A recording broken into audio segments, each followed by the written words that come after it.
Muito bem, meus amigos, minhas amigas, vamos falar agora sobre a contribuição do aposentado e do pensionista para o respectivo regime próprio de previdência social ao qual esteja ali vinculado, ok? Vem comigo e vamos conhecer então essa contribuição. Quando ela ocorre e, em ocorrendo, qual é o seu valor? Vem comigo. Vamos aqui, pessoal, lembrando que nós estamos falando de regime próprio de previdência social, não de regime geral. E aqui no regime próprio existe uma contribuição cobrada dos aposentados e dos pensionistas. Pois é, aposentado e pensionista tem que pôr a mão no bolso aqui também. Então, vamos lá, vamos seguir, vamos conhecer. Artigo 40, parágrafo 18 da Constituição Federal de 88. Ó, quando eu menciono aqui o artigo, está aqui, ó, Constituição Federal de 88, aqui é a base legal. Pois bem, qual que é a contribuição dos aposentados e dos pensionistas? Vamos lá. Incidirá, para o regime próprio aqui, lembram que nós estamos falando de regime próprio, incidirá contribuição sobre os proventos de aposentadorias e pensões concedidas pelo regime próprio, mas não sobre todo o valor, somente sobre o valor, os valores que superem o limite máximo estabelecido para os benefícios do regime geral de previdência social. Então, primeiro, só vai incidir contribuição previdenciária, em regra, tem uma exceção, mas em regra, só incide contribuição previdenciária sobre os proventos de aposentadorias e pensões que superem o teto do regime geral de previdência social, que atualmente está em R$ 7.786,02. Depois eu continuo com a leitura aqui, olha só. Então, só incide contribuição previdenciária sobre os proventos de aposentadorias e pensões que superem, que sejam maiores do que o teto do regime geral. Ou seja, em 2024, somente os valores que superem, né, R$ 7.786,02, somente aposentadorias e pensões destes aposentados e pensionistas que superem este teto aqui do regime geral, somente sobre tais valores incidirá contribuição previdenciária. Por exemplo, vamos imaginar uma aposentadoria de R$ 10.000. Incide contribuição sobre os R$ 10.000? Não. Só incide contribuição sobre essa aposentadoria de R$ 10.000 ou sobre essa pensão por morte de R$ 10.000 somente sobre o valor que seja superior ao teto do regime geral. Então, vamos dar um exemplo. Se o teto, vamos arredondar. Se o teto do regime geral, por exemplo, é 8.000 e ele recebe 10, só vai incidir contribuição sobre esses 2.000 a mais. Sobre os valores até o teto, não. Ok? Somente sobre o que excede é que a contribuição incide. Até este valor aqui, não há contribuição. Combinado? Agora, qual que será a alíquota? Qual que é a alíquota sobre o provento de aposentadoria e pensão quando exigível? Vamos ver. Aqui é a mais fácil de todas, ó. A alíquota, ou seja, o percentual, é igual ao estabelecido para os servidores ativos, titulares de cargo efetivo. Ou seja, vamos imaginar uma aposentadoria de 10.000. Para uma aposentadoria de 10.000, ora, um servidor ativo que ganha 10.000, qual é a alíquota aplicável a ele? Pois será a mesma alíquota aplicável aos aposentados e pensionistas. Então vejam, né? O aposentado e pensionista só recolhe contribuição sobre o que supera o teto do regime geral e a alíquota aplicável a ele será a mesma do servidor ativo que receba o mesmo valor que ele. Vamos imaginar, por exemplo, né, que uma aposentadoria é R$ 10.000. Mesmo que incida a contribuição somente sobre a parte que supera o teto, que deu 2.000 e pouquinho, né? Mas a alíquota aplicável é a mesma alíquota aplicável ao servidor ativo que ganha R$ 10.000. O servidor, vamos imaginar um servidor, né, cuja alíquota é 14% ativo. Ora, então vai se aplicar os mesmos 14% sobre os proventos de aposentadorias e pensões que superem o teto do regime geral. Lembrem-se disso, tá? Volta aqui para a tela. A alíquota, ou seja, o percentual é igual ao do servidor titular de cargo efetivo, aquele ativo. Então veja, a alíquota, o percentual para o cálculo da contribuição sobre aposentadoria e pensão é a mesma alíquota para o cálculo do servidor ativo, igual. O que muda é a base de cálculo. já que aqui para o aposentado e pensionista só incide contribuição sobre o valor que exceda o teto do regime geral, claro, caso ele receba um valor acima desse limite. Para quem recebe o valor até o teto do regime geral, não paga contribuição alguma, em regra. Mas para quem recebe acima do teto do regime geral, aqui no regime próprio, vai incidir contribuição, sim. Com qual percentual? O mesmo aplicável ao servidor ativo. Tá bom? Por que eu disse em regra só vai incidir contribuição sobre o valor que supere o teto ali do regime geral? Porque é uma situação em que a contribuição já incide para valores menores. Eu já explico para vocês já já. Vamos seguir. Olha só. A alíquota, falando de alíquota ainda, ó, alíquota para aposentados e pensionistas. A alíquota, o que é alíquota? É o percentual, né? A alíquota, o percentual de contribuição que se aplica aos servidores ativos com a mesma redução ou a mesma majoração que nós estudamos, conforme a base aumenta ou diminui, né, será devida pelos aposentados. E também será devida pelos pensionistas. Então veja, a mesma alíquota dos ativos, inclusive com majorações ou reduções, será aplicada a mesma para os aposentados e pensionistas, ok? Sejam dos quaisquer poderes da União, incluída as suas autarquias e fundações, e incidirá sobre o valor da parcela do provento, né, o valor da parcela do provento de aposentadoria e pensão, que vocês já viram, que supere o limite máximo estabelecido para os benefícios do regime geral de previdência social, que no caso, em 2024, está nesse valor aqui de 7.786,02, tá certo? Agora o detalhe aqui, ó, hipótese em que será considerada a totalidade do valor do benefício para definir a alíquota aplicável. Então veja, se a aposentadoria ou a pensão é 10 mil, então para saber qual é a alíquota aplicável, você considera os 10 mil. Mas não vai incidir sobre os 10 mil. A alíquota é definida pelos 10 mil. Se ele ganha 15 mil, a alíquota será definida pelos 15 mil. Se a aposentadoria é de 20 mil, ou a pensão por morte é 20 mil, a alíquota será definida em cima dos 20 mil. Mas não incide contribuição sobre os 20 mil. A alíquota é definida pelo valor total, mas a base é apenas o valor que supera o teto do regime geral. Combinado? Muito bem. Agora tem uma situação em que a alíquota, que é a mesma do servidor ativo, né, ela será aplicada para aposentadoria e pensão não apenas sobre o valor que supere o teto do regime geral.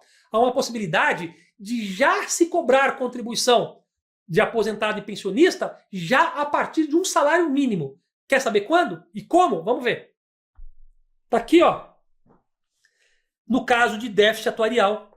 Quando houver déficit atuarial, ou seja, quando houver uma projeção futura de despesas maiores do que receitas, projetando para o futuro, ou seja, um déficit atuarial é uma projeção de problemas ali para frente, aquela contribuição ordinária, a contribuição normal dos aposentados e dos pensionistas, que normalmente só começa a incidir a partir do teto do regime geral, ela poderá, por que poderá? Porque é uma opção do ente federativo, é uma opção, ele poderá fazer com que a contribuição incida não mais sobre apenas o valor que supere o teto do regime geral, mas sobre o valor dos proventos de aposentadorias e pensões que superem o salário mínimo. Então olha que interessante.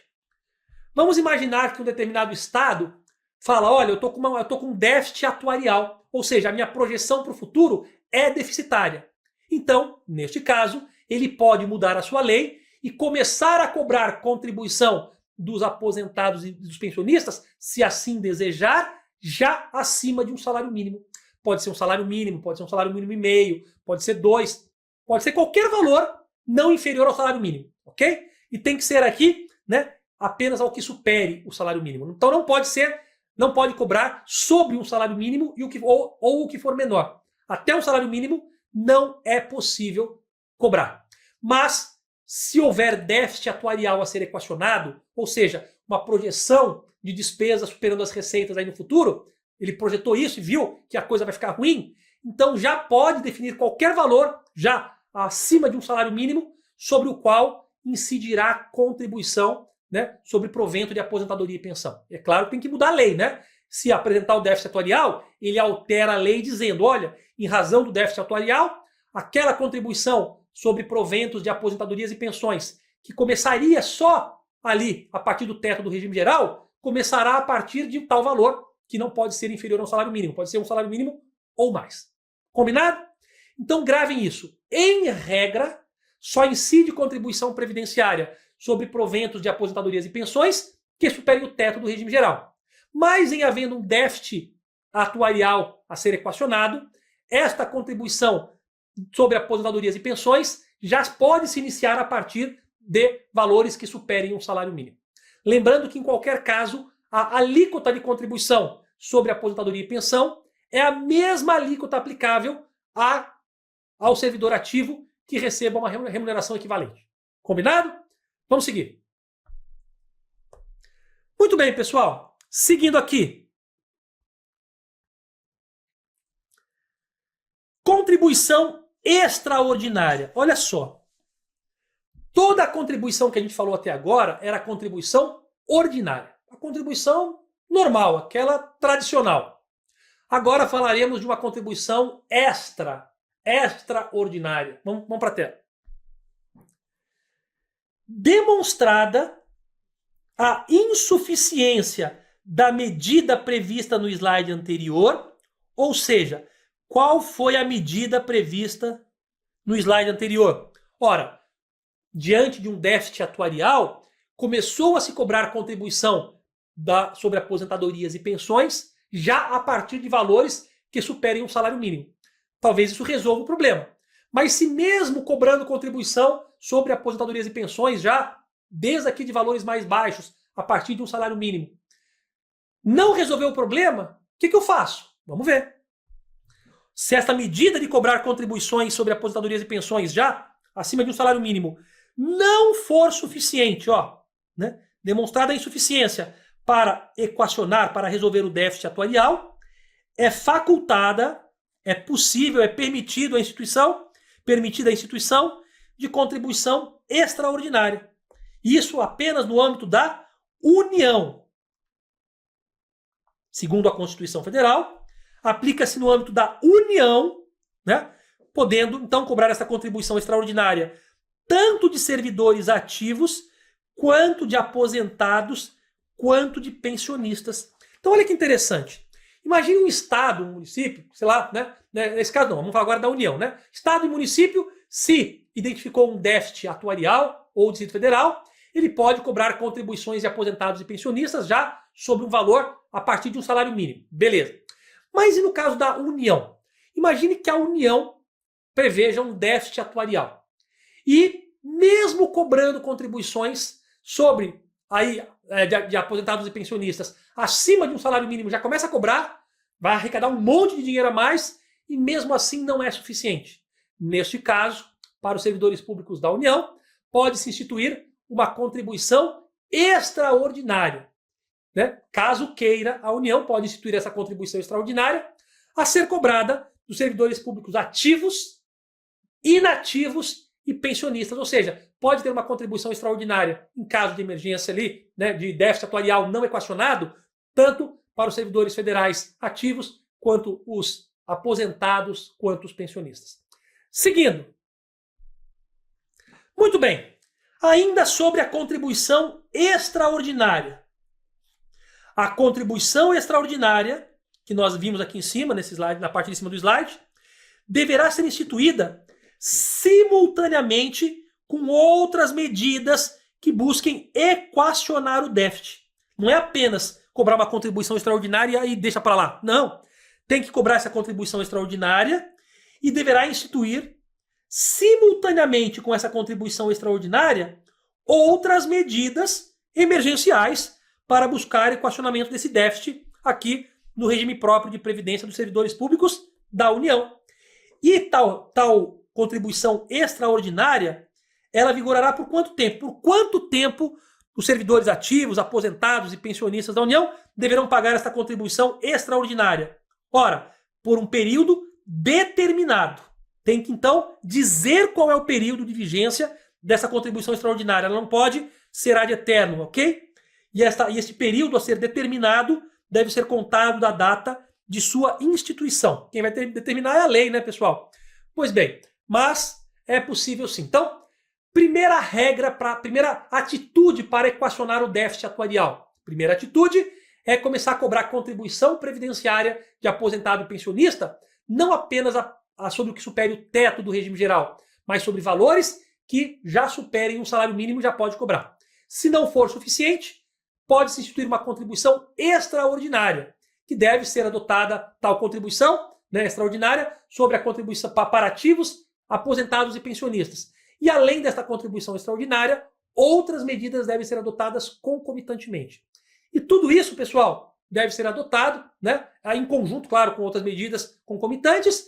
E, além disso, vimos aqui o prazo desta contribuição extraordinária é um prazo determinado. Não é um prazo até sabe-se lá quando, não. A própria lei ali que instituir a contribuição extraordinária deve dizer, né, até quando ela vai determinar o prazo final dela. Perfeito? Lembrando que a alíquota da contribuição dos ativos, né, dos ativos, inativos e pensionistas é a mesma. Lembram? Falei para vocês, contribuição do aposentado e pensionista, quando houver, aplicar-se a mesma alíquota da contribuição do servidor ativo. Ainda sobre contribuição extraordinária, mais uma informação. Aqui, ó, contribuição extraordinária. Por meio de lei, já disse para vocês que a lei deve-se instituir essa contribuição extraordinária. Se quiser, não é obrigatório, né? E eu disse para vocês que ela não pode ser para sempre. Ela tem que ter um prazo. O prazo será definido em lei, mas nunca superior ao prazo máximo, que é de 20 anos, nos termos dos parágrafos o 1º-B e 1º-C do artigo 149 da Constituição Federal. Então vejam, esta contribuição extraordinária, ela tem que ter um prazo definido, prazo este que não pode superar 20 anos. Pode ser 1 ano, 2 anos, 3 anos, 5 anos, 10 anos, nunca mais do que 20 anos. E esse prazo deve constar da lei que o instituiu. Combinado? Muito bem, pessoal. Então nós já vimos aqui a contribuição dos ativos, vimos a contribuição dos aposentados, dos pensionistas. Falta uma contribuição. Vocês lembram qual é? É a contribuição do ente federativo. Qual será a contribuição do ente federativo? Com quanto o ente federativo contribui para o regime próprio de previdência? Né? A União, os estados, DF, municípios. Já sabemos a contribuição do ativo, já sabemos a do aposentado e pensionista, mas a do ente federativo nós vamos ver no próximo tópico. Até já!